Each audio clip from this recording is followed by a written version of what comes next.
You're listening to CFRC 101.9 FM, broadcasting from Kingston, Ontario since 1922. Find and follow us on Instagram at CFRC Music.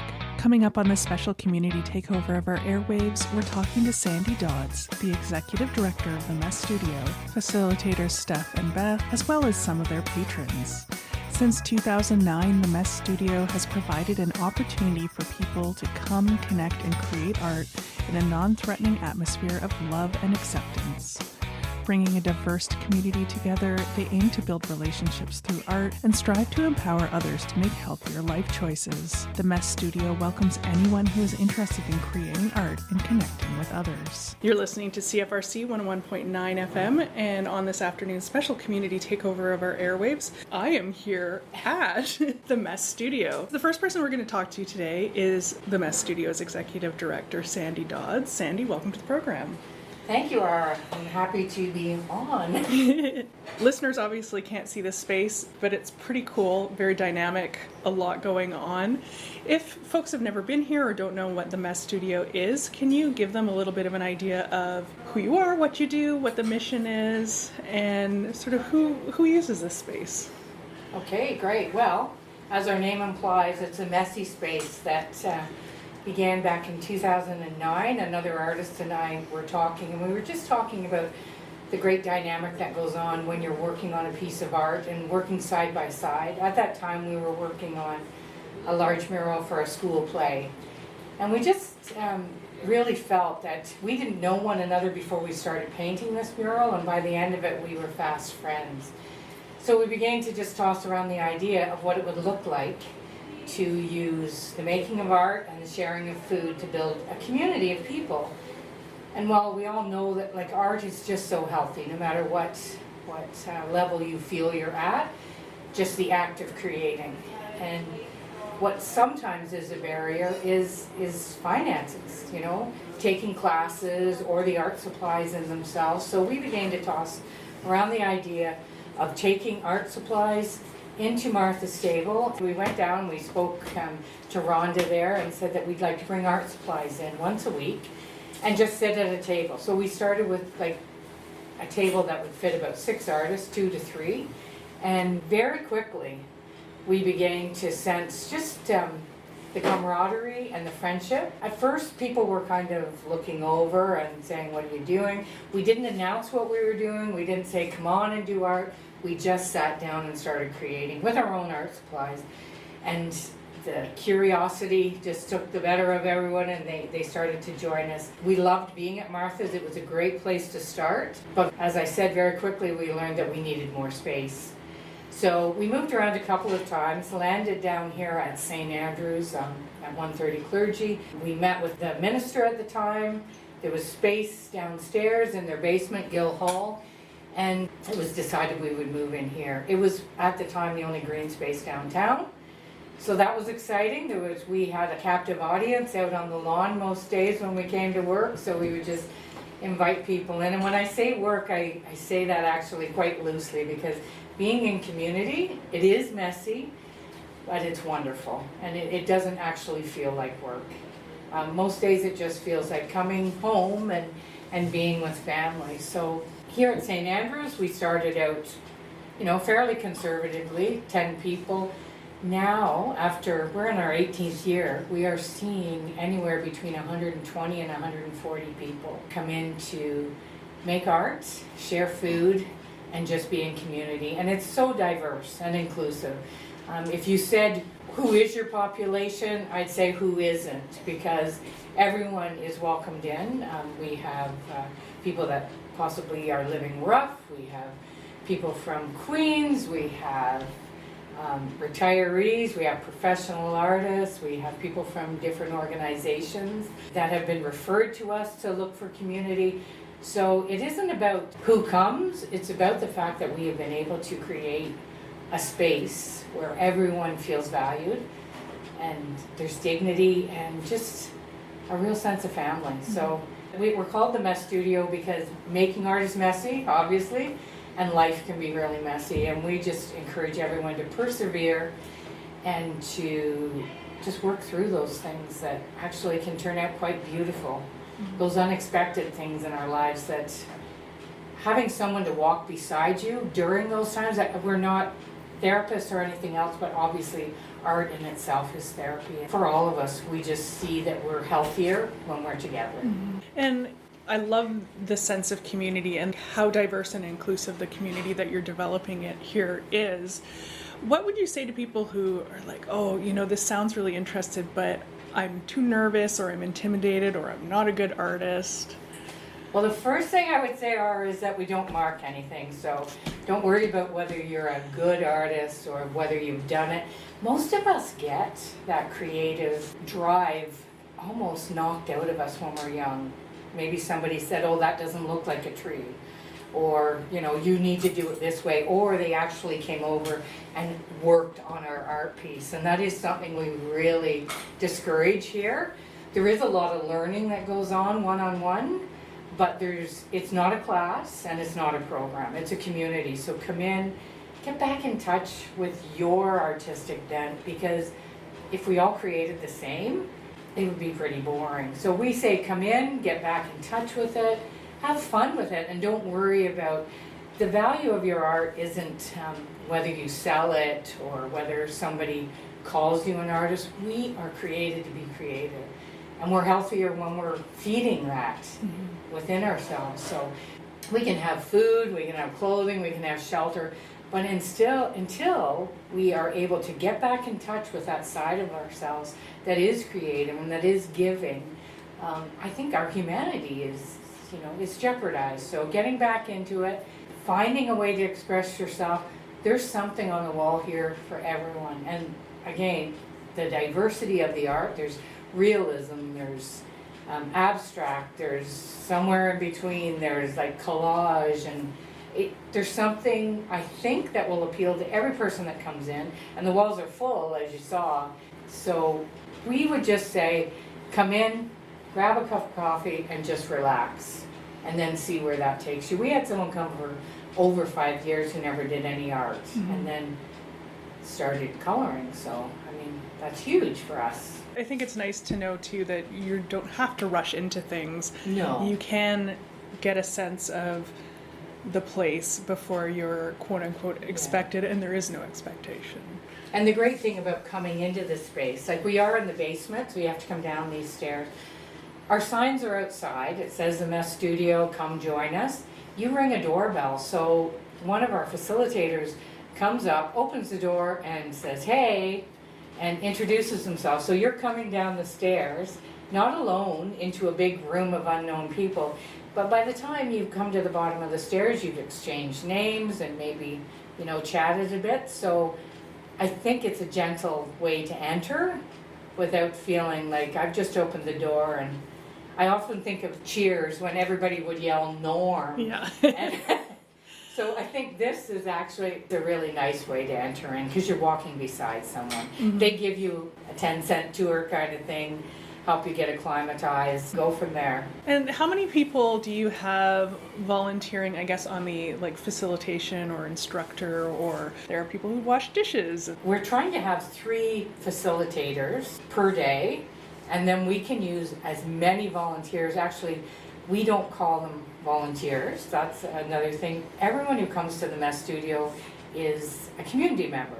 So if you come and you say, oh, I'd like to help out in some way, we're like, yes, we love that. So now you are an active community member. So on any given day, we could have a number of active community members, because it is nice to have someone from the community welcome you. We serve a really nice, nutritious lunch, so quite often we need help in the kitchen. We have an open pantry now on Tuesdays and Thursdays, so we need help sorting the food the intake before we can let it go on the outtake. So there's so many different ways that people can become involved. But for us to run without glitches, 3 facilitators, and then as many community members as possible. And we really do encourage people to be engaged in the community. We're not a program, so it's self-serve in regards to the food and the art supplies and everything. Okay, so we just had a chance to talk with Sandi, and now I'm here with Steph. Steph, would you like to introduce yourself to listeners and let us know who you are and what you do here at the Mess? Okay, I'm Steph. I am a program facilitator here at the Mess Studio. I've been here almost 4 years. My role really is just helping people introduce themselves into the studio, figuring out where everything is, how things work, just kind of making the transition a little bit less intimidating, because sometimes walking into a new space can be very intimidating. Nobody likes to do something new for the first time, so I'm here to just sort of help you meet some people, figure out where things are, how things work, and just answer any questions so that you can come in and just enjoy the space and start building some community with some other people who enjoy art as much as you do. Cool. And how did you get involved with the Mess Studio? So one of my really good friends is actually on the board and has been telling me about the Mess Studio for years and has been saying, oh, you need to go and paint there. Such a great space. You'd really enjoy, doing art there. And then one day he called and said, they're actually looking for a facilitator. And I was just kind of in that point in my life where it was a good timing. Sandi and I had coffee and we just talked about the studio and what it was and what it could be for me. And I just fell in love with it. As a facilitator, was it what you expected? Did you know what to expect? I didn't really. Again, because I was new to the place, just like a new person walking in. I had never been here, didn't know how it worked, kind of thing. Which I actually think is kind of an advantage because I know what it feels like to sort of walk down those stairs and go, I have no idea where I'm going or what's happening. It helped me realize, okay, this is kind of an intimidating place to walk into, but it's such a great space and it's such a great place. And I thought, okay, well, I can help people make that transition for sure. It's intimidating, but it's also exciting. I mean, It you is. walk down the stairs and you see pottery and painting and crayons and all different kinds of art supplies, and people sort of just spread out throughout. So I think it inspires a little bit of like, oh, maybe there is something for me here. Oh, for sure. And there's a lot of people who come in and say, oh, I don't really do art. And I'm like, well, you know what? Everybody has a creative side. Everybody wants to even doodle. So let's get you something in your hand that, will help you engage with that side of you. And let's get you a cup of coffee and see, who you might have something in common with here in the room. So. And how have you seen it evolve in the 4 years that you've been here? Our community has evolved a lot in 4 years. I don't know that I could put my finger on how or why. I think it's just the right people finding us at the right time, and just kind of rolling with that. I think it's like any place. The core community kind of changes as people move or things change, and then new people come in and they step up. Yeah, it has changed a lot in 4 years, but not in a negative way or just kind of in a very organic way. I was saying to Sandi, I love how it is really encompassing a lot of the community, and it's nice to come into a place like this and see, that there isn't one kind of person being represented. Yeah, I mean, I look around and I go, oh, she does watercolor, he does acrylic, and oh, he's amazing at pottery, and so financial boundary, none of those things really matter here. It's really what are you into, what really are you passionate about, and how can we kind of walk together in that passion.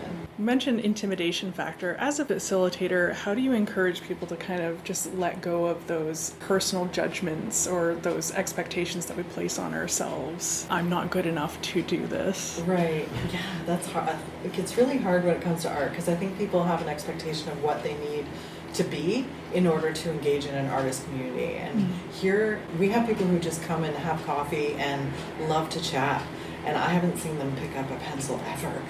And that's okay because we do art, but also our main goal is community and just building community. And if you're okay with, me painting a landscape while I'm sitting chatting with you, then yeah, and I can always find you a coloring book. We have millions of them, so. Yeah, so it is intimidating, but there is no expectation in terms of any kind of art ability or interest or anything like that. And we are now here with Beth. Beth, do you want to introduce yourself to listeners and let them know what you do here at the Mess Studio? Oh yeah, sure, for sure. My name is Beth Cotton and I work here at the Mess, and I started almost 2 years ago and kind of found it by happen chance, new to the area, and I saw an ad for one of their classes upstairs called Create, and came to learn how to do some mosaics and looked around and realized that this is a beautiful space reaching, a diverse community, and my heart just opened to the whole experience. I am an artist. My education is that, and so I just reached out and said, if you ever need any help, and I got a call in a snowstorm, and here I am almost 2 years later. So it's been a wonderful experience. Yeah, and you sort of referenced this, but what attracted you specifically to the Mess Studio compared to maybe other spaces where you've created art before? Oh my gosh, it's such an inclusive community. And leading through hands and heart is exactly what happens here. There's no judgment. You can be who you are despite whatever your daily challenges are. As Sandi, who founded it, said, life can be messy, physically, mentally, emotionally.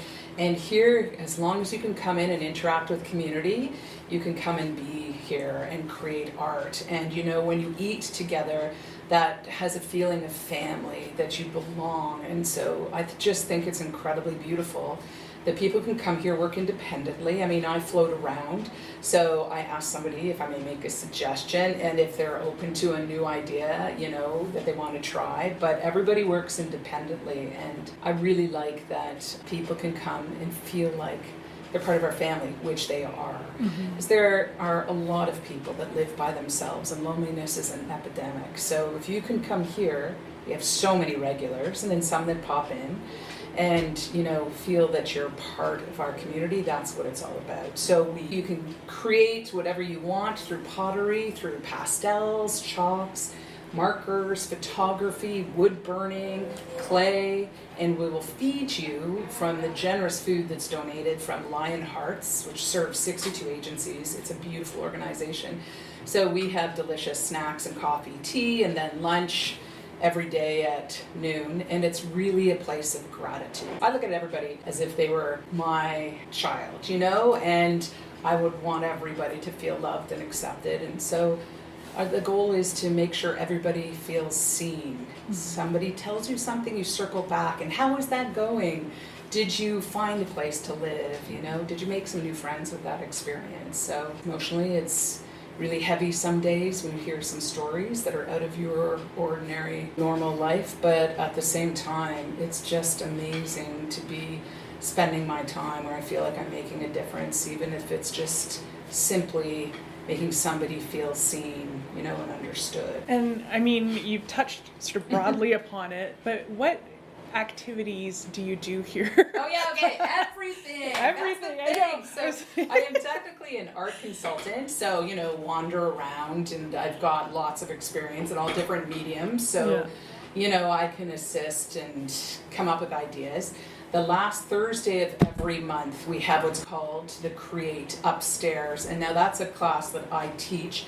And because everybody comes in here and they have to be self-directed, so they've got an idea, they're going to make it. We just help them find all the materials that they need. The Create class is 100% accessible. So we have a ramp for people that need assistance, mechanically to get in, and have personal support workers. And on that last Thursday, I teach something that everybody can do. Now we have some people with limited mobility, so their joy might just be putting a mark on a piece of paper. And then we have retired folks that come in, friends, and they'll really drill down and create something very intricate and interesting. And it's wonderful. So again, snacks and drinks upstairs. And I try to cover a variety of sort of fine art mediums. So our next one coming up at the end of the month is exploring landscape through chalk pastels. We've done oil pastels. We had somebody come in and do Zentangle, which is sort of like a Zen relaxing way to create art through kind of structured doodling. We've done pottery and all sorts of interesting topics. So it keeps changing, and we get a different community that comes down here, which is interesting. So you're reaching more people, but that's really fun. Now, the CREATE stands for Come, Relate, Explore, Art, Talk, and Eat. So that was the purpose of creating a specialized program on the last Thursday of every month, and it's just been wonderful so far. I love that there's sort of two different kinds of programming going on, as you've mentioned. So the CREATE is sort of specific and themed. Yes. And down in the mess studio, Right. it's whatever you want. So it's Right. not like, oh, if I want to do pottery, I have to be here on Tuesdays from 10 to 11:30. Right. So it really does allow you to kind of work with your schedule in that way, which I think is really nice for Yeah. people, especially if they're feeling time crunched or you want to play with a bunch of different things and don't know heading into the day like what mood their creativity Well, that's exactly might take. it. And honestly, some people come in and they just have a cup of coffee and engage in a conversation. Some people come in and they know exactly what they're going to do. And some people, you know, when they're in sort of a transition of life, whether they're a student at Queen's, we've had lots of kids that have come through that have some food insecurities and will be able to come for, you know, breakfast and lunch and create. And then we have some other people that, you know, are currently living without a house, and they will come in and get a warm cup of coffee, and we have some supplies on hand, coats and warm shoes and socks and things like that. So everybody can go from just enjoying company and having people saying, hello, how are you? And, you know, what would you like to do today? To just sitting to full on, like Jeff here, who's doing his pottery. He does unbelievable, intricate themes, and it's amazing. So there's everybody is welcome here, and a whole range of beautiful art is created because of that. All right, so we had an opportunity to talk to some of the facilitators and the founder of the Mess Studio, and now I am here with a group of some of the artists that participate here. Do you want to go around the table and introduce yourself? My name is Jeff. That's Jeff with a G. Okay. Just so we're clear. I'm Maya Lilith. I'm Natasha. I'm Maddox. All right, nice to meet you all. So what is it about the Mess Studio that you enjoy, and what kind of art do you do? So Jeff, you were quietly sitting in the room while I was doing interviews earlier, so you do a lot of pottery? Yeah, I am, as Sandy would say, the Mess's resident potter. And how long have you been the resident potter here? 10 years, I think. 10 years? Wow. And what keeps you coming to the Mess Studio? Why do you enjoy it? They got some nice people here. Plus, I like to make stuff out of clay. And very intricate stuff, I will say. Oh, thank you. Yeah. I'm glad you like it. Absolutely. I'm sorry we're on radio, so I can't show it off, but listeners should come down so they can come and take a peek inside of the pottery closet and check some of it out. Maya? I've been coming here somewhere between 4 and 5 years, I think. I first started coming here when I was new to the city, didn't really have a great living situation, and needed, you know, to be able to out of the house. And I forget exactly how I came across this place, but it's always been good for company. It's helped me with getting reliable food, and also, of course, doing all kinds of different art. I do some pottery, not as much as Jeff. Some painting, drawing. I'm kind of a jack of all trades, I guess, except for pastel. Okay. Pastel's fussy. I don't like pastels. Fair. And what about over here? Well, I am probably one of the weirdest ones who showed up at the door because I followed Elvis to get here. Oh. I've now come to learn that his actual name is Wyatt, but it took me 5 years of being a neighbor and being at the art studio every week for me to finally learn his real name. He is an Elvis impersonator, so that is what he was in my brain. And one day he said he was going to go do art down here, and I was pretty stressed. I needed an outlet about 2 years ago. I was dealing with my mom passing and stuff. So yeah, I followed to the art studio and I never left. They're an amazing group here. They'll feed you, they'll make sure that if you need the help, you get the help. It's a wonderful space with wonderful people. It is truly a village for the community. Oh, that's fantastic. And they do allow children. Yeah. Just make sure that you're with them. Fair. And speaking of children, I mean, you're not a child, but you are someone's child. He is 14. Yeah. He is legally still a child. Yeah. I mostly do pottery and I also do some paintings, but lately I've been more doing paintings than pottery. Like, with Jeff. Jeff was actually the one who introduced me to the pottery because I wanted to come in here and he showed me how to do everything. So yeah, if you ever do come in here, you ask Jeff. He'll help you with pretty much anything. Jeff with a G. Yeah. Yeah. What have you found really cool about working in this space particularly? Honestly, I just like looking at some of the pieces some people do. There's also a whole bunch of nice people here. And yeah, Jeff has some really good pieces. I really like looking over those. Yeah, they are very impressive. And how often does everyone here come to this space? If we have the opportunity and the day is free, we come. Yeah. That's the best way to put it. I think I average 3 out of 3 days a week usually. Nice. But I usually leave early because I do 3D printing. Oh, cool. So, I'm assuming somebody already mentioned Create 15, but that is a really cool program where once a month they do a specialized class. I mean, because you can just play and explore in this space and do whatever you want, but it's nice sometimes to get a little instruction if it's something that you're like, I don't know where to start with this. There's even a photography group that happens once a month as well, I believe. I'm not a part of it, so I don't know the specifications, but it's on the door outside. Yeah. How's it been like in terms of a sense of community to be in this space? I like to joke that I live under a rock. In a way, I do because I live in a basement. So I don't have a lot of opportunity to actually be around people generally because of that. So coming here, there's just lots of people. It doesn't quite feel as alone, if that makes sense, even if I'm not talking to anyone. Of course, I have made friends here. I have my friend here. Probably my closest friend here, Robin, isn't here today. But Robin and I, we have a big age difference, but we both love cats. So that's kind of what makes work for us. So you know how sometimes when you go to a place, you'll see people there, you'll associate while you're there, and then you don't see them outside, or if you do see them, you just carry on about your day and you don't acknowledge each other. Mm-hmm. That's not the vibe here. I see people outside on a regular and we all say hi to each other, even if we are antisocial. And I hear, Jeff, that you're a good mentor for other people that might be interested in pottery as well. Yeah, sometimes I do a little bit of tutoring. Was it something that you did before you came to this space, or that you just learned since you've been here? I guess I'm mostly self-taught when it comes to clay. I always think it's a little nerve-wracking working with clay, especially firing things, but have you fired any of the pieces that you've done?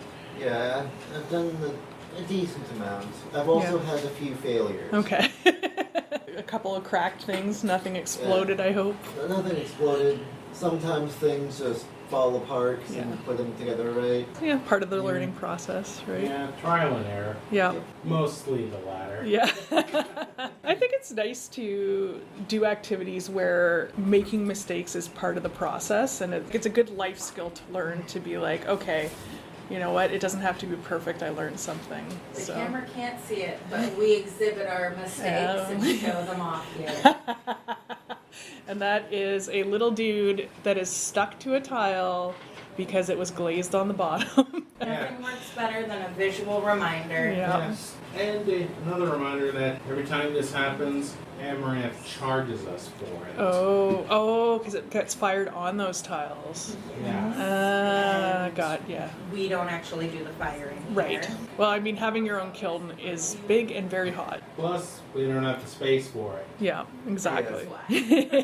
So we have an inside scoop on parking as well, because the Mess Studio is downtown off Princess and Clergy. So if you continue going down Clergy away from the church and McDonald's, there is parking on the other side of the road, Queen Street there, literally just past Queen. All of those spaces over there, you can park from 11 a.m. until 2 p.m. free of charge. Okay, very good to know. One question I wanted to ask you, because I've already seen some promotion for it on your Instagram page, is an event that you have coming up. I believe it's in November, and I wonder if you could tell listeners about it. Okay. So in November of every year, on the first Saturday of November, this year that turns out to be November 7th, we have our annual art show and sale. And it's an opportunity for all of the artists within the Mess Studio, the potters, the photographers, the painters, to showcase some of their artwork and put it on display. For that day, all of the existing artwork that's up on the walls now is taken down. And we're so thankful that we now have slat walls that we were able to purchase through the Cataraqui Kingston Rotary Club and a grant from them. So the hanging of the show is now another way that we can engage people in learning how to hang a show. Before that, you know, driving nails into a wall, you had to be pretty selective about who was doing what. So anyway, each artist gets to put, depending on their size, between 4 to 6 pieces. They can be for sale, they don't have to be for sale. If they are for sale, 90% of the proceeds from that art piece go to the artist, and we ask them to donate 10% back into the main studio. So we've been running 18 years, and I'd say this is probably our 16th year of doing it, but it's only gotten bigger and better. In the last couple of years, we've had a holiday market upstairs. We also have like a soup fundraiser where you come, because the event runs from 11 to 3, so you can come anytime after 11 and you can grab lunch here, homemade soups that are amazing, view all the art, shop upstairs. It's also just a time too that you can meet with the artists, because right now you might have a piece on this side of the room, one over there. They're not in any kind of display, but it's an opportunity to help people learn how to hang art, to do an installation that's pleasing, and also to be able to stand by their art and chat with people that come by and say, hey, I found that really interesting. What is it? Oh, and it's exciting too. I mean, I think to get feedback in real life and to see the people that are really excited about what you're doing, you know, is just a really positive feedback. Yeah. And then, as you say, an opportunity to give back to the Mess Studio. And that is great. It's we don't have any government funding, so we're pounding the pavement to raise funds in order to continue. A lot of grants and things tend to be project-based, which is great. Projects are great, but we're looking for long-term. A project has a start and a finish date, and something that we're trying to instill in people is that we are here for you. And it doesn't start this date and it doesn't end this date, but we're going to be here every Tuesday, Wednesday, and Thursday. We are a known place that you can come and feel safe and feel like you're in community, and that's a tremendous gift for all of us. Like, we find that kind of commitment in our workplaces. If we're part of a faith group, we find it there. But for many people, that is kind of the missing link. You know, you can have all kinds of professional supports, but just pure friendship and camaraderie, I think it's so important. Absolutely. Meaningful connections. Meaningful connections. Perfect. If people want to participate, either by attending or if they have art that they want to showcase, how do they get in touch? So we do have a call out right now to artists who also believe our tagline is building community with hands and heart.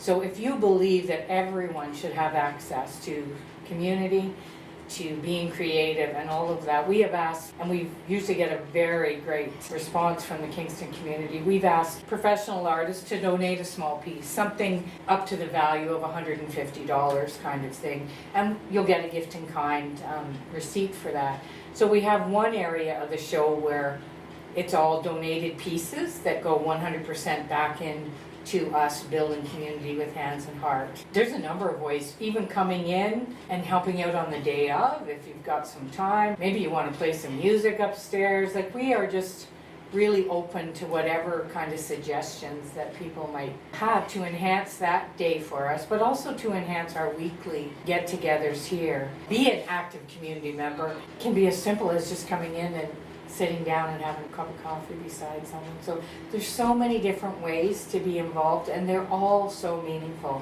Mm-hmm. Time, giving a person time. Like, I think quite often we think, okay, I can give money, I can give this, I can give that. But because of how busy we are in life, the gift of time can be forgotten. So time is very important to us here, making sure that everyone feels seen. And we're open to all kinds of new and exciting ideas. Well, I can't wait to see it in November. Yeah. I will admit I haven't been before, but hey, well, definitely interested now. This is probably going to be our best show ever. There you go. Every year we say that. Yeah. Hey, and I'm sure it's like you always learn, right? You learn. Well, it's a collective effort too, and we find that as we become more experienced in it, the better. If people are listening and they're like, do think, I want to try this, I want to check this out, how can they find out more about you? Do you have a web presence, social media? We do. We have an Instagram page, and it's at The Mess Studio. And then we are on Facebook. It's The Mess Studio Kingston, if you want to look us up. And we also have a website, themessstudiokingston.com, and it has kind of everything about the studio, and there's a place to send us a message if, hey, I want to come, can you meet me at the door and, give me a tour, and we'd totally be willing to do that. And can people just pop in as well? Oh yeah, we're open 10 a.m. to 2 p.m. Tuesdays, Thursdays, and it's literally drop-in. You can come for 10 minutes, you can come in at 10 and leave, at the end. Wednesdays we close at 1 just because we have another group come in. It really is self-directed. You can stay for as long as or as little as you want. Have a cup of coffee. Yeah, the coffee is good. So. If people want to get involved, I mean, we've talked about obviously just being welcome in the space, but I think Sandi used active community members as a term. That's great. So if they want to become an active community member, or if they want to donate to what the Mess Studio is doing, how do they support the activity? That is an excellent question. Yeah, Sandi's amazing. I'm constantly learning from her, reframing the way you think and participation. And it's interesting because I'm a person that are like, oh, I can do all these things. But no, we like community to gain some skills and to help out. It is all of our space when we work together. So right now with our pantry, community members can volunteer and help us sort through some of the food and put things in bags so that when our community comes through Tuesdays and Thursdays from 12:30 to 2:30 to put together a bag of groceries, our community has helped do that. We're looking for people to help bring it all down at 9:30 because it's heavy. We've got stairs and boxes so that we can be open for regular business at 10. And generally being a great friend. That's the best thing here is come in and be a good friend to somebody. Say hello to everybody at your table. Because you're just not sure what somebody's going through, and just being positive with somebody might be enough to change the direction of somebody's day. But now, donations, that would be amazing because we operate on, donations through grants that Sandi spends hours and hours writing out, through donations from people that come up to the Create. We actually have a can and we hope somebody would throw $5 in. Same here, but we don't want that to hold anybody back from coming and being a part of our community. Anybody that donates over $20 gets a tax receipt mailed to them. You can go to canadahelps.ca and directly make a donation to the Mess Studio. Our website and our Facebook and our Instagram, the Mess Studio in Kingston, you can find all the buttons to direct you to that. But donations are definitely what we need. And there are so many ways to donate your time, money, gift cards to anywhere that we can get art supplies, hardware stores, Art Noise, Michael's, that's another way to donate. And some people will bring in, if somebody's passed away in the family that was an artist. I love it when people think of us and we get all of their beautiful supplies that come to us, and you wonder who held these brushes, and just that person loved art so much, and now all of that energy is coming into our studio with their belongings, so it's beautiful. Yeah, and I mean, there's certainly a lot of different supplies in here. So many, yes, so many. But we're going through the canvases and paint all the time. And we can always use more for sure. Yeah, and I mean, maybe for, there's lots of people out there that you sort of try something and then it's not quite for you, and then you get a closet full of more and more and more art supplies. So this could be a great opportunity to maybe find a thing that is for you, but also clear out some space and donate as well. Absolutely. Well, thank you so much, everyone, for talking with me. It's really cool to get perspectives from people that are involved and creating, and I really appreciate your time today, so thank you. No problem. Right. No problem. It was a pleasure getting to meet you today. I will say I can't imagine a more friendly welcome at the door than I had this today, so I appreciate that. Thanks so much for your time today. Thank you. Well, Beth, it's been a pleasure. I know you're actively facilitating today as well, but I really appreciate the opportunity to speak with you today. It's so fantastic to get different perspectives on this space, and there's such a through line about inclusivity and community in here, so I really appreciate the opportunity. Thank you. I feel so very lucky to be a part of this wonderful organization. So thank you for taking an interest in our studio too. Absolutely, my pleasure. Well, Sandi, thank you so much for your time today. It's been a pleasure. This is my second time in the studio, so getting to see the space. We want you to become a regular. Yeah. And I know you're very busy, so I appreciate the time and wish you the very best. Thanks so much, Ara. Sign up now to take over CFRC's airwaves yourself. CFRC 101.9 FM invites all Queen's University student groups and Kingston community organizations to take over our airwaves. Join us on air for an hour to talk about your student group or community organization, and also present your own playlist of fun music chosen by your team. This is a great opportunity to talk about what your group does, how others can get involved or provide support, any big events your group has coming up, and how to keep up with the latest news about your group. Apply by visiting cfrc.ca/contact and selecting Apply for a Club Community Takeover. This project is made possible through the generous support of the Community Radio Fund of Canada's